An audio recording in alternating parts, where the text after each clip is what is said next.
Pada dasarnya kalau AI itu kan mereka kan, membantu, pekerjaan setiap hari, tidak mengganti secara, utuh personal yang melakukan ataupun mengerjakan sesuatu dengan AI. Kalau kita hitung kilowatt, Ya, beberapa server di dalam satu row dibagi 3. sama Sama kan? seperti AI, betul. Sama. The kilowatt is the same. Ya, You just have to worry about the heat removal from ya, the same row. Mau itu lewat di dasar atau pengguna mobile yang bisa VSAT, yang bisa ada satelitnya. Kembali lagi, convergence ini sangat penting. memang mereka punya dasar, tapi di saat perkembangan ini mereka akan menjadi bingung. Kenapa?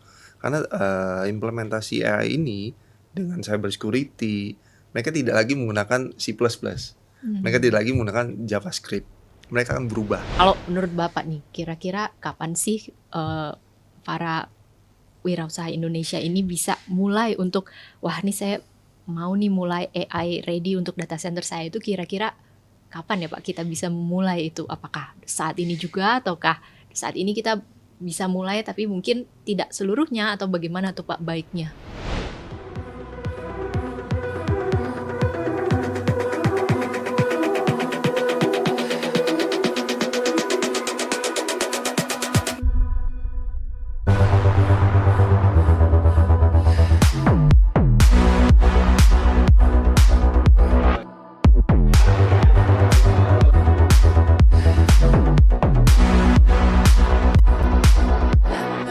Jangan lupa kunjungi, subscribe, dan follow YouTube channel dan Spotify Nusantara Academy, dan nyalakan notifikasinya agar selalu update konten-konten eksklusif lainnya.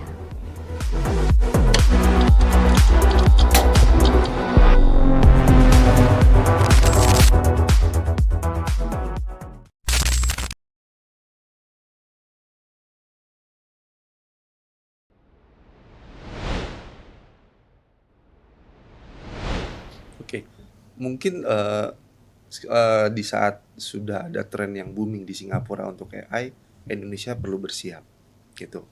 Mau sekarang ataupun nanti, intinya penyedia data center itu sudah bisa ataupun sudah ada dan sudah menyediakan support to AI implementation. Nah, itu yang sebenarnya perlu dilakukan untuk penyedia data center. Itu balik lagi, apabila kalau penyedia data center tidak melihat market ini sebagai peluang, mereka tidak akan menyediakan hal itu. Nah, itulah yang sebenarnya perlu ada tadi, knowledge terkait dengan kebutuhan AI, terus knowledge terkait dengan SDM yang perlu diberikan sertifikasi ataupun training knowledge terkait dengan AI. Nah, itu ya yang sebenarnya bisa diterapkan untuk penyedia AI itu baik sekarang maupun nanti. Itu sih. Oke, baik. Tapi bukannya yang penyedia juga pada saat ini kita lihat pilih kasih, Ya, Seperti apa tuh Pak pilih kasihnya tuh Pak? pilih merek. Oke. GPU yang mana yang kita mau implementasi? Siapa yang kita bisa kerjasama? Oke. Itu pengaruhnya ngaruh besar nggak sih Pak dengan adanya pilihan merek seperti itu? Ya ujung-ujungnya duit. Oke, baik.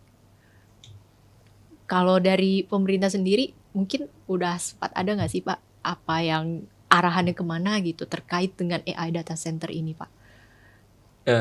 Pertanyaan itu lebih khusus untuk Kominfo ya. betul. Oke, mungkin nanti nextnya dengan Kominfo ya nih.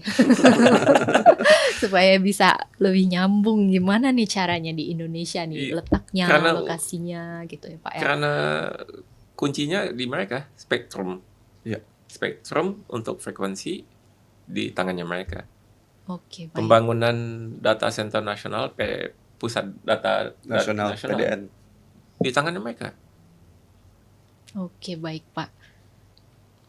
Berarti nanti semoga di next Nusantara Data Center nih ngebahas ada ini ya Pak, ada tentang Kominfo juga terkait AI data center ini ke depannya kayak gimana nih roadmap-nya nih di Indonesia. Pasti menarik. Oke. Nah, kita lanjut lagi nih Pak. Terkait tadi udah tentang data center yang non AI dan data center yang AI ready. Lalu bagaimana dengan edge data center nih Pak? Akankah ada perubahan fungsi dan bagaimana dampak pada infrastruktur untuk edge data center ini Pak? Ya, kalau edge pada saat ini semuanya close to the end user. Balik lagi yang ke pusat kota yang saya sebutkan tadi. Jadi udah pasti deployment AI itu nggak jauh-jauh dari pusat kota. Oke. Tapi Pak, kalau boleh sedikit bertanya, banyak juga data center kan ada di luar kota. Nah, apakah kalau mereka tempatnya, lokasinya udah besar dan ada di luar kota seperti itu, tidak memungkinkan mereka untuk bertransformasi menjadi AI data center, Pak? Kalau yang di luar kota kita harus lihat submarine cable map yang pertama. Karena submarine cable map itu pasti ada landing station. Dari landing station itu jatuhnya terrestrial network. Berarti yang di dasar. Tapi kalau kita lihat saat ini telekomunikasi itu melakukan convergence. Kenapa telekomunikasi melakukan convergence? Karena semakin banyak titik yang ada, mau itu lewat dasar laut, mau itu lewat di dasar, atau pengguna mobile yang bisa VSAT, yang bisa ada satelitnya. Kembali lagi, convergence ini sangat penting karena kita mengurangi multiple points of failure. Jadi kalau nggak bisa lewat, misalnya PUPR gali, kabel putus, 6 jam itu udah pasti service interruption 6 hours. Oke. Tapi pada saat udah network ini convergence, semakin banyak provider yang terrestrial, semakin banyak yang orbital, yang satelit, ngurangi possibility yang network kita akan down. Oke, baik Pak. Jadi kalau ditanya apakah lebih baik membangun data center AI di pusat kota atau di luar kota, itu menurut Bapak gimana Ya kan, tuh Pak? tadi pertanyaannya pendapatnya? kan edge. Ya, Kalau edge udah pasti, Pasti edge udah pasti lebih dekat ke end user. Jadi end usernya berpindah ke pulau yang lain, berpindah ke kota yang lain, ya kan, fungsinya administratif, tetap penggunanya pasti ada edge di situ. Oke, dia harus mengikuti kemana usernya itu gitu jadinya ya Pak ya? Ya. Oke, baik.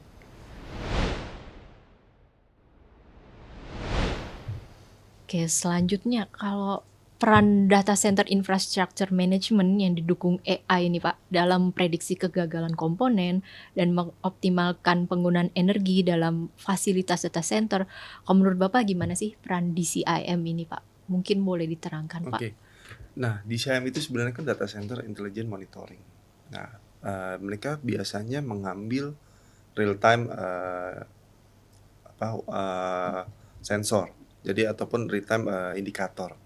Jadi umumnya DCIM ini sudah bisa diinterkoneksikan kepada sensor-sensor ataupun kita nyebutnya item yang memang sudah dipasang di dalam rak untuk AI itu sendiri. Nah, DCIM ini bisa memberikan indikasi, memberikan signaling atau indikator secara real time sehingga memudahkan pengguna ataupun user itu untuk tahu apa sih yang terjadi, kendala-kendala apa yang bisa dimonitor, kendala-kendala apa yang bisa diantisipasi oleh DCIM itu sendiri.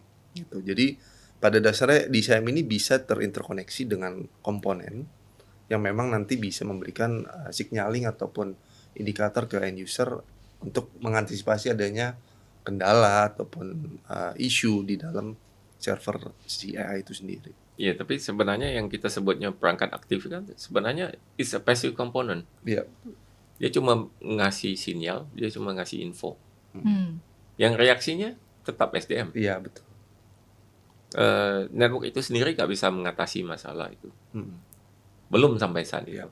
Makanya kembali lagi, apa yang kita butuhkan dari AI itu? Oke, baik Pak. Jadi sekalipun suatu infrastruktur udah dilengkapi dengan AI, tetap kebutuhan SDM-nya itu tetap nggak bisa hilang gitu ya Pak ya?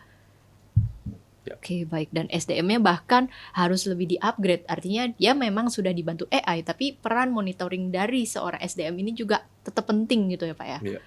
Oke, baik. Are you new in data centers? This course is for you. You'll uncover the fundamental principles and guidelines essential for constructing a top-notch data center. Scan QR code below to register.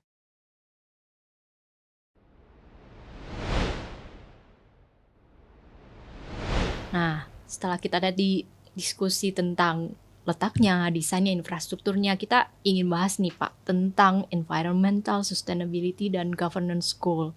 Seperti yang kita ketahui tadi bahwa AI processing itu akan mengkonsumsi listrik yang besar sehingga dia menghasilkan panas yang juga tinggi seperti tadi ya. Data centernya yang biasanya kita mengenal hanya cuma 20-an derajat sekarang menjadi 50 hingga 60 derajat panas yang bisa dikeluarkan oleh satu rak gitu.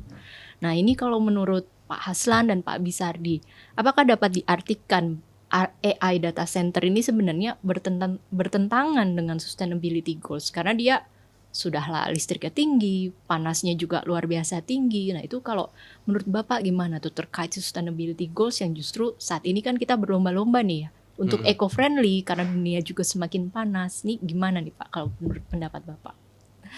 Gimana kita mendefinisikan kayu ukurnya? Sustainability dalam bentuk kita mau tanam pohon, Mungkin dari sisi mengurangi heatnya tadi Pak. itu nggak mungkin. Karena pada saat 4 kali revolusi dunia, yang terakhir revolusi industri. Dalam 4 kali ini kita bisa lihat suhunya bumi udah meningkat. Karena kita menambah luasan yang kita bangun. Oke. Yang dulunya mungkin di BSD masih belum ada. Sekarang udah banyak ya Pak, udah rame. Iya. Jadi gimana kita mau mendefinisikan kayu ukur itu? Apakah kita mau mengurangi? Kalau kita mau mengurangi emisi karbon misalnya, saat ini belum ada insentif dari pemerintah untuk kita mengurangi karbon. Kalau kita lihat ke negara yang lain, beda. Mereka malah dari tahun 2010 itu udah mulai. Mereka udah mulai ngasih insentif. Berarti dari pemerintah kalau best practice di luar sana udah mulai ada insentif meminimalkan jejak karbon ya apabila perusahaan achieve bisa melakukan melakukan bisnis secara eco-friendly seperti itu ya Pak ya. Oke, kalau mungkin boleh lagi Pak tentang contoh-contohnya best practice di negara lain, kalau pemerintahnya itu seperti apa sih Pak dia mendukung ESG ini? Beda ya, kalau kita lihat di negara Eropa, di negara Amerika misalnya, mereka bisa beli carbon credits. Carbon credits bukan artinya yang mereka berlangganan sama daya yang dari provider yang beda. Oke. Tapi yang saya harus akui tahun ini yang penyedia listrik negara sudah melangkah ke RE, Renewable Energy. Ya, Betul. sudah menggunakan energi terbarukan ya Pak ya. Iya. Dan bisa ngebayangin di tahun 2007 itu saya ada proyek di Banyuwangi. Yang saya harus, waktu itu belum ada bandara Banyuwangi. Iya. Yang saya harus mendarat di Surabaya, lewat darat 7 jam baru nyampe Banyuwangi. Dan pada saat saya lewat darat, itu PLTU Python kedua itu baru dibangun. Tapi itu masih menggunakan Batu bara. batu bara. Batu bara. Jadi, iya, kayu ukur kita di mana? Oke. Kita nggak bisa carbon credits, kita nggak bisa offset. Ya. Tapi, ya pemerintah udah melakukan langkah yang benar. Kita udah melangkah ke renewable energy. Dan pilihannya untuk PLTS jauh lebih bagus dari yang windmill atau wind turbine. Kalau kita lihat di negara Eropa saat ini, wind turbine-nya kebanyakan yang kebakaran, Iya. yang jatuh, malah nggak berfungsi sama sekali, nggak memanfaatkan negara. Oke. Jadi Ya, bisa dibilang Indonesia sebenarnya sudah, maksudnya dari sana Indonesia lebih fokus kepada renewable energy ya Pak ya? selain dari itu, mungkin pengalihan dari batu bara ke gas. Gas. Karena semua PLTU yang dibangun sekarang udah bukan batu bara lagi. Semuanya udah combined cycle gas turbine. Kalau boleh tahu nih Pak, udah ada belum sih data center di Indonesia yang besar dan mereka udah mulai manfaatkan renewable energy ini? Dan mereka biasanya pilih renewable energy yang apa sih? Karena kan kebutuhan powernya gede nih Pak. Iya. Sementara untuk renewable energy yang dikelola oleh PLN masih terbatas. Kalau umumnya sih penyedia data center mereka pakainya tenaga surya umumnya. Karena itu lebih mudah dan memang mereka punya area khusus yang bisa diimplementasi mungkin di roof-nya data center itu sendiri Pak ya. Nah, tapi untuk daya yang dihasilkan oleh surya ini kan tidak sebesar dengan yang disediakan oleh penyedia listrik di area itu sendiri. Itu umumnya mereka pakai penyedia dari surya itu hanya untuk non critical biasanya Pak. Jadi belum untuk critical area karena daya yang ditimbulkan, yang dihasilkan itu tidak besar. Jadi better mereka pakai hal itu untuk yang di non critical gitu. Nah itu yang biasa dilakukan penyedia data center untuk untuk support ke ESG juga seperti itu. Oke, jadi masih pilih kombinasi ya Pak ya? Betul. Gitu, karena terkait untuk sumber renewable energi kita masih terbatas, sementara emang data center itu mutu listriknya gede banget gitu ya Pak ya. Oke, baik.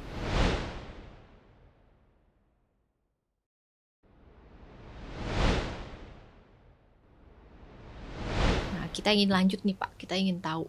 Tadi udah ngebahas infrastrukturnya, lalu ESG-nya. Kita ingin bahas lebih lanjut tentang SDM-nya. Kalau menurut Pak Haslan dan Pak Bisardi, apa saja sih kriteria atau pertimbangan dalam milih vendor yang terkait dengan pembangunan infrastruktur data center berorientasi AI ini, Pak? Pengalaman saya sendiri.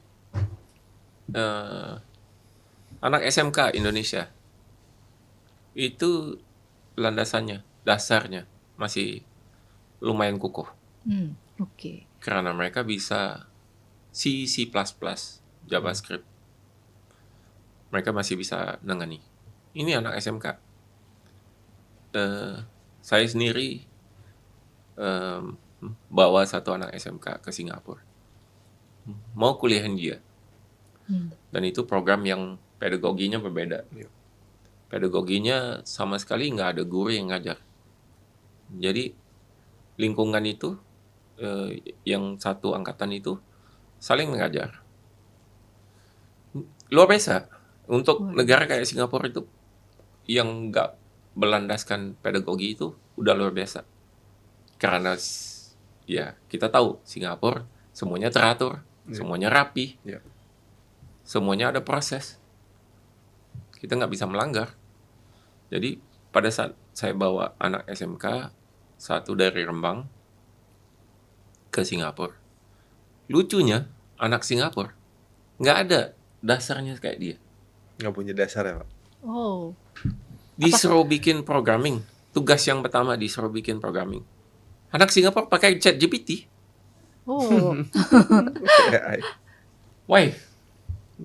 Apakah kurikulum itu di Singapura tidak ada, Pak? Skill itu udah hilang di Singapura. Oke, sementara di Indonesia kurikulum itu masih menjadi Masih di dasar SMK, yang harus dipelajarin ya di SMK. Oke. Dan itu kalau menurut Bapak sendiri manfaatnya apa sih bagi SDM-nya itu kalau mereka mengetahui tentang basic knowledge seperti itu, Pak? Anak saya yang umur 10 tahun, 2 tahun yang lalu saya mulai masukin dia ke kelas coding.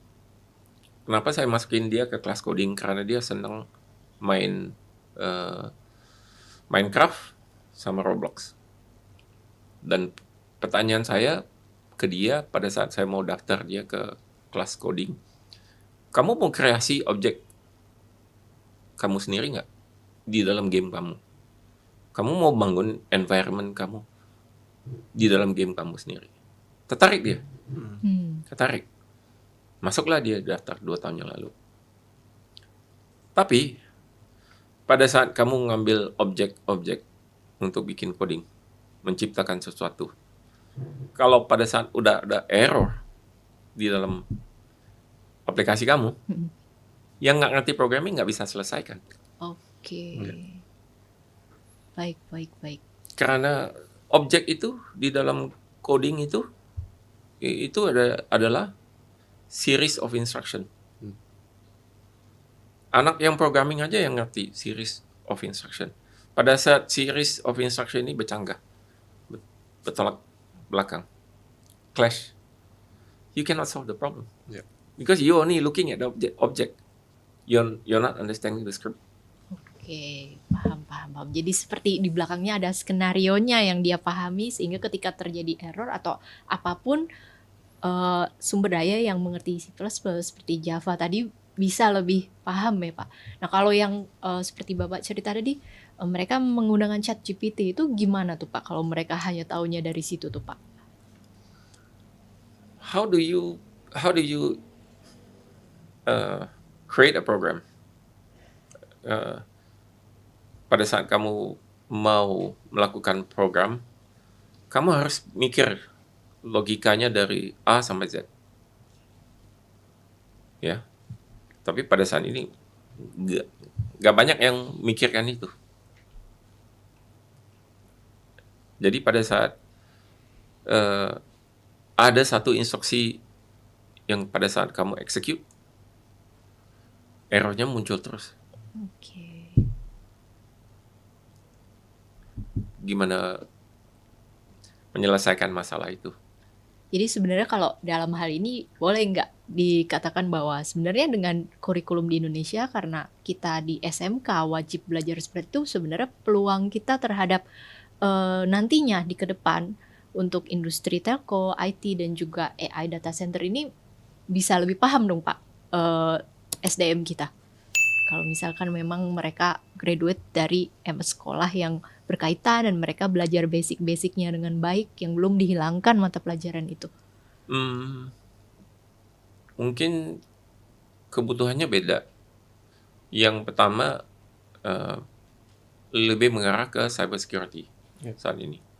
Kita punya AI, kita punya prosesor yang cepat. Tapi selagi ada backdoor yang open, data kita nggak aman. Oke.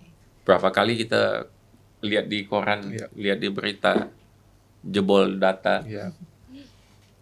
How do you guarantee? Jadi yang anak-anak yang SMK pada saat ini, mereka berbelah bagi. How do I solve? Gimana aku mau beresin masalah network? Gimana aku bisa menyelesaikan masalahnya cyber security? Gimana aku bisa menyelesaikan kebutuhan power, cooling, heat removal, net, How is the country, negara ini udah sedia untuk itu? Saya yakin anak-anak SMK pada saat ini mereka sedia dan mereka mau. Cuma siapa yang mendukung? Oke. Baik. Kalau menurut Pak Bisari gimana nih Pak? Ya benar tadi kata Pak Aslan bahwa memang di Indonesia ini sendiri untuk kurikulum yang terkait dengan programming itu dari dulu sampai sekarang masih melakukan hal itu Pak. Cuman kan di dalam trennya ini kan berkembang. Betul. Memang mereka punya dasar, tapi di saat perkembangan ini mereka akan menjadi bingung. Kenapa? Karena implementasi AI ini dengan cyber security, mereka tidak lagi menggunakan C++. Mereka tidak lagi menggunakan JavaScript. Mereka akan berubah. Nah, mereka punya dasar untuk melakukan programming, tapi mereka butuh penyesuaian lebih lanjut untuk bisa mengikuti perkembangan ataupun programming yang mensupport cyber security, AI implementation Itu sebenarnya makanya tadi SDM ini memang perlu disertifikasi dan ditambahkan knowledge-nya terkait dengan apa aja sih yang dibutuhin untuk melakukan cyber security. Dan pada saat ini semua kursus dari Google, dari Microsoft, semuanya available-nya gratis Iya, untuk AI, generative AI, untuk betul, cyber security. betul. Oke, jadi Kursusnya semuanya ready. Iya, terbuka untuk umum ya, iya. untuk pengetahuan ini. Kalau sertifikasinya sendiri tuh apa sih Pak nama sertifikasinya gitu? Dan Tergantung biasanya dari penyedia itu ada kayak Azure ya Pak ya, Microsoft Azure ada ya Pak? Ya, itu namanya cloud platform, Oh, ya. mungkin kalau dari sertifikasi pada dasarnya lebih kepada programming. Cuman kalau lebih detailnya Jawabannya salah, bro. apa? Kursusnya harus lewat Nusantara Academy, Pak. Oh, nah, oke.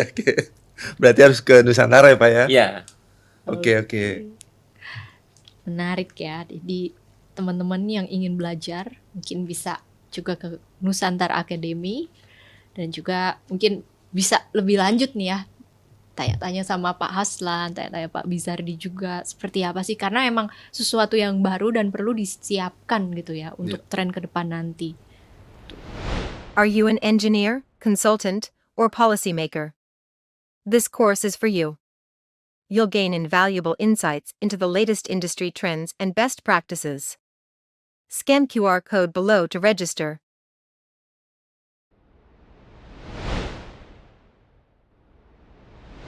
Oke Pak, setelah kita bahas SDM nih, ingin tahu juga nih, ada faktor lain yang mempengaruhi pertumbuhan data center dengan adanya perkembangan AI ini. Seperti misalkan perkembangan blockchain. Ini perkembangan blockchain ini benar nggak sih akan mempengaruhi pertumbuhan industri data center juga di Indonesia? Kalau menurut Pak Bizardi gimana Pak? Jadi sebenarnya seperti yang tadi disampaikan juga Pak Aslan sebelumnya, blockchain dan cryptocurrency ini juga membutuhkan speed untuk validasi, untuk transaksi. Makanya mereka butuh support dari data center itu untuk bisa bertransisi lebih cepat. Gitu. Nah makanya di data center Indonesia ini butuh yang namanya mengkonsen terhadap infrastruktur jaringan, terus interkoneksi yang lebih cepat agar bisa mensupport cryptocurrency sama blockchain tadi. Seperti itu. Jadi di data center sendiri ya mereka juga perlu adopt untuk bisa support kepada customer yang memang sudah concern terhadap cryptocurrency dan blockchain tadi, seperti itu sih. Oke, kalau Pak Haslan mungkin ada yang mau ditambahkan Pak terkait hal ini? blockchain sama cryptocurrency menurut saya beda. Cryptocurrency di Indonesia itu tidak bisa dilakukan untuk transaksi. Cryptocurrency di Indonesia cuma diperlakukan komoditas. Kita baik. bisa dagang komoditas untuk cryptocurrency. Tapi blockchain, intinya blockchain itu pada saat satu dokumen yang ditaruh di blockchain itu mengurangi risiko korupsi. Contoh, ini saya pernah ngomong 5 atau 6 tahun yang lalu. Pada saat periode presiden yang pertama sama kedua, tugasnya dia yang pertama apa? Merealisasikan SHM kan? Ke semua pemilik tanah yang daerah. Yang sebelumnya BPN atau notaris nggak mengeluarkan sertifikat hak milik buat mereka. Tapi presiden yang melakukan itu. Nah, apa yang terjadi? Yang kita tahu sendiri di Indonesia. SHM itu bisa diduplikasikan. Siapa pemainnya? Pada saat SHM itu sudah ditaruh di blockchain. Kuncinya apa? BPN pegang kunci, Dirjen Pajak pegang kunci. Gak ada yang bisa main lagi. Ya, itu dokumentasi yang gak bisa dirubah sama sekali. Oke. Itu kuncinya blockchain. Dan I'm waiting for the day. Oke. Saya menunggu harinya yang itu akan direalisasikan di Indonesia. Tapi kalau dengan kaitannya ke data center AI itu gimana tuh Pak si blockchain dan Contoh yang simpel. Saat ini BPN patok kuning. Untuk tahu titik koordinat lahannya kita. Tapi kejadian yang di Palu tahun 2019, gempa likuifikasi, patoknya semua hilang. Malah gedungnya juga hilang. Jadi yang harusnya patok kuning itu bisa diganti dengan IoT device. IoT token yang memang saat ini tingkat akurasinya kalau kita lihat di Google Maps, accuracy is plus minus 6 meters. Iya. Kamu bisa bayangin, plus minus 6 meter itu bisa jadi ribut soal luas tanah. ya. Menarik ya. Bahwa bisa digantikan dengan dibantu oleh teknologi seperti itu ya Pak ya, daripada secara manual saja gitu ya Pak. Makanya balik lagi ke jaringan. Yang namanya low orbit. Yep. Yang namanya cell tower. Frekuensi ya. Untuk menjamin IoT token ini untuk BPN. Oke. Tingkat akurasinya bisa plus minus 10 meter. Plus minus 0,1 meter. Supaya minim sengketa juga ya Pak ya. Dan pada saat pendataan itu udah ada, bisa bayangin petanya Indonesia. Gampangnya notaris nyari data, Iya. gampangnya BPN nyari data, nggak perlu orang yang turun ke lapangan ukur, ngomong sengketa. Enggak, ini patok kamu posisinya salah. Tapi posisinya salah kenapa? Karena pada saat gempa tanahnya bergerak. Menggeser. Oke, baik Pak. Menarik ya, ternyata fungsinya sangat beragam dan sangat membantu berbagai aspek kehidupan masyarakat ya Pak. IT ini, AI ini, dan luar biasa. Oke Pak, kita ingin tahu lagi nih Pak. Adakah faktor atau isu lain yang perlu kita perhatikan atau kita persiapkan nih untuk yang hal-hal apa yang mempengaruhi pertumbuhan data center dengan adanya perkembangan AI ini? Selain tadi desain udah kita bahas, SDM, lalu infrastruktur listriknya dan lain-lain sebagainya. Ada faktor lain lagi nggak sih Pak? Faktor lain mungkin kepada yang tadi kita bahas masalah renewable energy. Itu jadi memang pada dasarnya faktor-faktor itu juga yang bisa kita perhatiin, karena memang untuk penyedia data center sekarang itu kan lebih fokus kepada ya penggunaan genset untuk support powernya.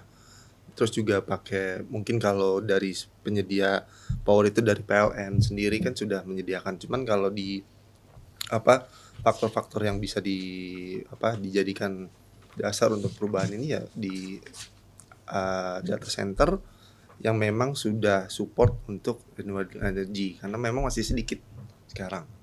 Itu paling yang kita bisa sampaikan bahwa penyedia data center ini sudah paham bahwa penggunaan renewable energy ini memang bisa dijadikan dasar mereka untuk bisa membantu penyediaan daya dan mensupport kepada AI implementasi. Seperti itu sih.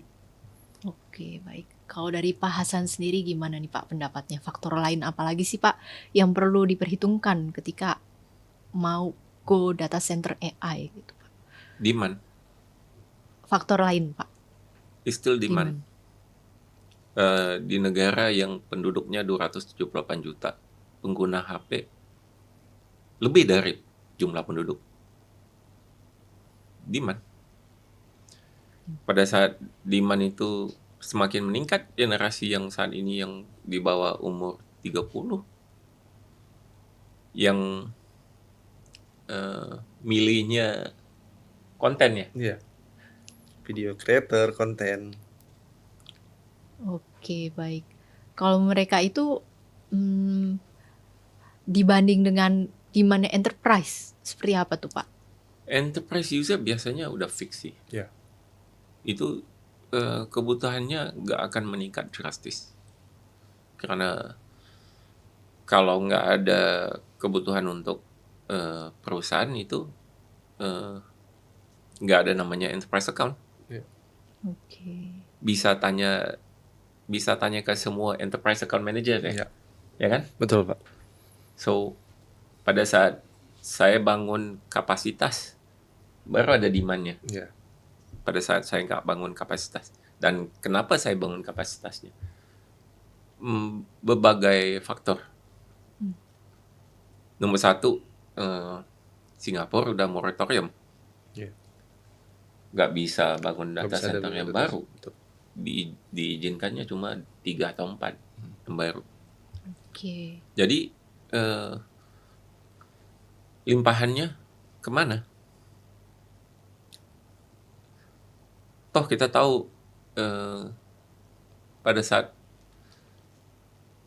Pilpres, Iya. presiden yang saat ini dia sudah bikin MOU sama Singapura. Iya. Yang memang kedaulatannya Indonesia itu malah masuk ke wilayahnya Indonesia. Masuk ke wilayahnya Singapura. Kenapa? Sebelumnya nggak ada namanya extradition treaty. Dan ruang udara Singapura, ruang udara Indonesia itu sekarang udah jadi satu. Iya. Kalau belakangan ini pernah ke Singapura? Nah, Pernah. Ribet kan? iya. Kita muter-muter di udara sebelum mendarat. Iya. Karena udah digilirkan kapan kita bisa mendarat. Nggak bisa kepagian, nggak bisa kesiangan. Jadi harus tepat waktunya ya Pak ya. Namanya Singapura. Iya. Oke. Baik. Oke, menarik Pak. Oke deh. Nah, kita sayang sekali nih Pak, seru banget diskusinya dan masih banyak tentunya juga pertanyaan-pertanyaan dari para audiens. Namun demikian kita udah hampir sampai nih Pak di penghujung acara. Nah, kita lagi pengen untuk memberikan closing statement nih dari Pak Haslan juga Pak Bizardi terkait perkembangan AI yang nantinya juga akan pengaruhi perkembangan data center. Kira-kira mulai dari Pak Haslan nih. Untuk closing statement-nya Pak, monggo Pak, silakan.